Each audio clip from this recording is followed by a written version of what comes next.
സുന്നി ആശയങ്ങളെക്കുറിച്ചും നമ്മുടെ പാരമ്പര്യത്തെക്കുറിച്ചൊക്കെ പറയുണ്ടായി. ഇപ്പോൾ ഒരു പ്രവർത്തകന് ഒരു കൺഫ്യൂഷൻ ഉണ്ടായത്, സുന്നി ആശയങ്ങളിൽ കണിശത കാണിക്കുക എന്നത് മുൻഗാമികളുടെ രീതി ആയിരുന്നില്ല എന്നൊരു പ്രസംഗത്തിൽ കേട്ടു. അത്രേ അതിൻ്റെ ഒരു വസ്തുത എന്താണ്? നമ്മൾ അത്രയും കടുപിടുത്തം എടുക്കേണ്ടത്, പ്രത്യേകിച്ച് ഇന്നത്തെ കാലത്ത് എല്ലാവരെയും കൂട്ടിപ്പിടിച്ച് മുന്നോട്ട് പോകുന്ന കാലത്ത് ഒരു കണിശത വേണമെന്നുള്ള.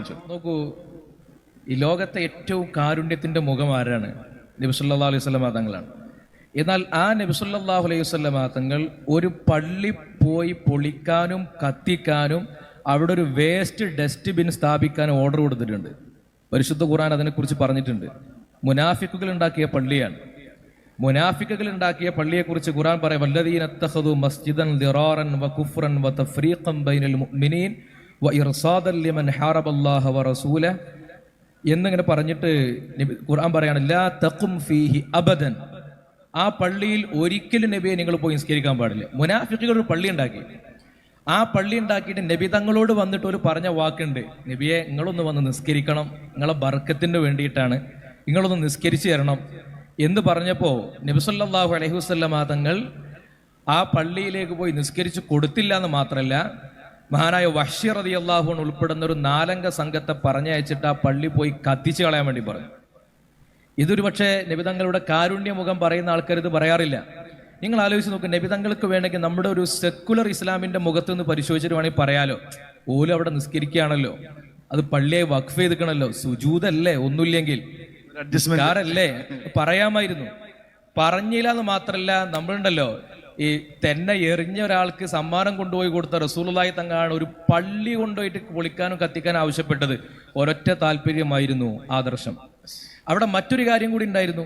ഖുബാ പള്ളിയോട് ഇതുണ്ടാക്കിയ ആൾക്കാർക്ക് ഖുബാ പള്ളിയോടുണ്ടായൊരു താല്പര്യക്കുറവും ആയിരുന്നു യഥാർത്ഥത്തിൽ പള്ളി ഉണ്ടാക്കാനുള്ള കാരണം. അതാണ് മുഅ്മിനീങ്ങൾക്കിടയിൽ ഭിന്നതയും ഛിദ്രതയും ഉണ്ടാക്കാൻ വേണ്ടി ഇസ്ലാമിൻ്റെയും ആദർശത്തിൻ്റെയും പേരിൽ വരുന്ന ആളുകളെ കത്തിച്ചു കളയുക എന്ന, അവരുടെ അടയാള മുദ്രകളെ കത്തിച്ചു കളയുക എന്ന രീതിയാണ് നബി സല്ലല്ലാഹു അലൈഹി വസല്ലമ തങ്ങൾ സ്വീകരിച്ചു. ഇനി മറ്റൊന്ന് നിങ്ങൾ നോക്കൂ, നബി സല്ലല്ലാഹു അലൈഹി വസല്ലമ തങ്ങൾ വഫാത്തായ ഉടനെ നമുക്കൊക്കെ അറിയുന്നതാണ്, മഹാനായ അബൂബക്കർ റളിയല്ലാഹു അൻഹു ആ സമയത്തുണ്ടായ പ്രധാനപ്പെട്ട ഒരു സംഗതിയാണ്, 3 വിഭാഗമായി മുസ്ലിങ്ങളിൽപ്പെട്ട ഒരു വിഭാഗം ആളുകൾ കുഫറിലേക്ക് പോയി, മറ്റൊരു വിഭാഗം ആളുകൾ ഞങ്ങൾ സക്കാത്ത് കൊടുക്കൂല എന്ന് പറഞ്ഞു, വേറൊരു വിഭാഗം ആളുകൾ കള്ളപ്രവാചകന്മാരെ കൂടെ പോയി, ഞങ്ങൾക്ക് എപ്പോഴും പ്രവാചകം വേണം, അതുകൊണ്ട് ഇനിയിപ്പോൾ ഇതേ ഉള്ളൂക്കി അതിൻ്റെ കൂടെ. അങ്ങനെ ഒരു വിഭാഗം ആളുകൾ സക്കാത്ത് നിഷേധിച്ചു. അവർ പറഞ്ഞ എന്താ, ഞങ്ങൾ റസൂലുള്ളാഹിക്ക് സക്കാത്ത് കൊടുക്കുള്ളൂ. ഖുർആനാ പറഞ്ഞത്, ഖുദ് മിൻ അംവാലിഹി, നബിയെ നിങ്ങൾ സക്കാത്ത് വാങ്ങണം എന്നാ പറഞ്ഞിരിക്കുന്നത്. റസൂലുള്ളാഹിക്ക് കൊടുക്കണം, ഖുർആൻ അനുസരിച്ച് ജീവിക്കുന്ന ആൾക്കാരാണെന്ന് പറഞ്ഞു. അപ്പോൾ നിങ്ങൾ ആലോചിച്ച് നോക്കണം, ഇസ്ലാമിനെ സ്ഥാപിച്ച നബി സല്ലല്ലാഹു അലൈഹി വസല്ലമ തങ്ങൾ 23 കൊല്ലത്തെ പ്രബോധനത്തിന് ശേഷം വഫാത്തായ ശൂന്യത, ആ ശൂന്യത നമുക്ക് സങ്കല്പിക്കാൻ പറ്റുമോ? അവിടെ ഇനിയൊരു നാഥനില്ല. രാഷ്ട്രീയമായി സാമൂഹികമായി എല്ലാ അർത്ഥത്തിലും പ്രതിസന്ധിയുള്ളൊരു സമയം. ആ ഒരു സമയത്ത് ഇവരോട് യുദ്ധം ചെയ്യാൻ വേണ്ടി പോയ ശത്രുക്കൾ പറയില്ലേ, കണ്ടോ നബി പോയപ്പോഴേക്ക് ഇവർ തമ്മിൽ ആഭ്യന്തര കലഹം തുടങ്ങിയെന്ന് പറയില്ലേ. നബി സല്ലല്ലാഹു അലൈഹി വസല്ലമ തങ്ങൾക്ക് മാത്രം സക്കാത്ത് കൊടുക്കുള്ളൂ എന്ന് പറഞ്ഞ ആളുകളോട് യുദ്ധത്തിന് പുറപ്പെട്ടു മഹാനായ അബൂബക്കർ റളിയല്ലാഹു അൻഹു. അപ്പോൾ ഉമർ റളിയല്ലാഹു അൻഹു ചോദിക്കുന്നുണ്ട്, എല്ലാ സിദ്ദീഖ് തങ്ങളെ, അവർ ലാ ഇലാഹ ഇല്ലല്ലാഹ് വിശ്വസിക്കുന്ന ആൾക്കാരല്ലേ, ഓരോടെ എങ്ങനെ യുദ്ധം ചെയ്യാൻ പറ്റുമോ?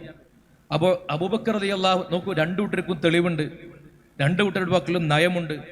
അബൂബക്കർ റളിയല്ലാഹു അവിടെ പറഞ്ഞ മറുപടി വളരെ വളരെ സ്ട്രോങ് ആണ്. മഹാനവർകൾ പറഞ്ഞു, ഞാൻ നിർബന്ധമായും അങ്ങോട്ട് പോവുക തന്നെ ചെയ്യും, അല്ലേ? അബൂബക്കർ റളിയല്ലാഹു പറഞ്ഞത്, ഞാൻ നിർബന്ധമായി ഉഖാതിലന്നഹും, അവരോട് ഞാൻ യുദ്ധം ചെയ്യും. അത് ഇനി ഒരു എന്താ പറയുക, ഒട്ടകത്തിന്റെ കയറ് ആണെങ്കിൽ പോലും അവർ ഇസ്ലാമിന്റെ പേരിൽ നിഷേധിച്ചു കളഞ്ഞാൽ, റസൂലുള്ളാഹിന്റെ കാലത്ത് കൊടുത്തിരുന്നത് കൊടുക്കൂല എന്ന് പറഞ്ഞാൽ അവർക്കെതിരെ ഞാൻ യുദ്ധം ചെയ്യും എന്ന് കർശനമായി പറഞ്ഞപ്പോൾ ഉമർ റളിയല്ലാഹു അൻഹു പറഞ്ഞൊരു മറുപടി ഉണ്ട് അവിടെ.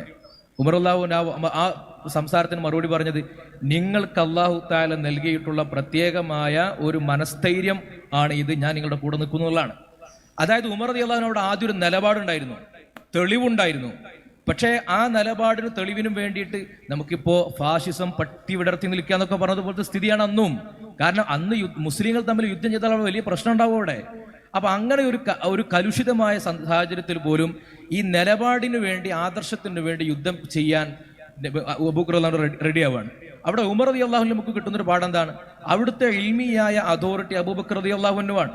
അപ്പൊ സ്വന്തമായി ആദ്യം ഒരു നിലപാടും അഭിപ്രായം ഉണ്ടായെങ്കിൽ പോലും അബൂബക്കർ റളിയല്ലാഹു അൻഹു എന്ന് പറയുന്ന അവിടുത്തെ സുപ്രീം അതോറിറ്റി പറയലോടുകൂടി അതിന് വിധേയപ്പെടാൻ സന്നദ്ധമാകുന്നു എന്നൊരു തീരുമാനമാണ്.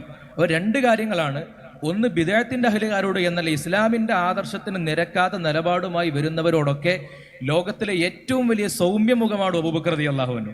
ആ അബൂബക്കർ റളിയല്ലാഹുവിന്റെ ഇങ്ങനെ ഒരു മുഖം നമ്മൾ കാണുന്നത് ഈ ഒരു ഘട്ടത്തിൽ മാത്രം, ആദർശത്തിന്റെ കാര്യത്തിൽ. അതേപ്രകാരം തന്നെ സുഫിയാൻ സൗരി റളിയല്ലാഹുവിനെ പോലെയുള്ളവരൊക്കെ പറയുന്നുണ്ട്, ബിദഅത്തിന്റെ ആളുകളുമായിട്ട് ഒരു നിലക്കും സഹകരിക്കാൻ പാടില്ല.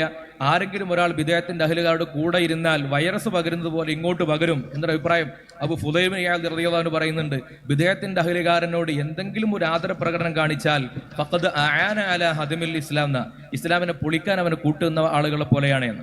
അപ്പോൾ ആദർശപരമായി ഇത്തരത്തിൽ വൈകല്യങ്ങൾ സംഭവിച്ച ആളുകളോടുള്ള കോംപ്രമൈസ് ഒരു കാരണവശാലും അത് മതത്തിന്റെ നേർമുഖത്തെ സൃഷ്ടിക്കുകയില്ല എന്ന് മാത്രമല്ല, സുഫിയാൻ സൗരിയുടെ അഭിപ്രായത്തെ കടമെടുത്താൽ അത് മറ്റുള്ളവർക്ക് വളരാൻ കൂടുതൽ അവസരം ഒരുക്കി കൊടുക്കുകയാണ് ചെയ്യുക. ഓക്കെ.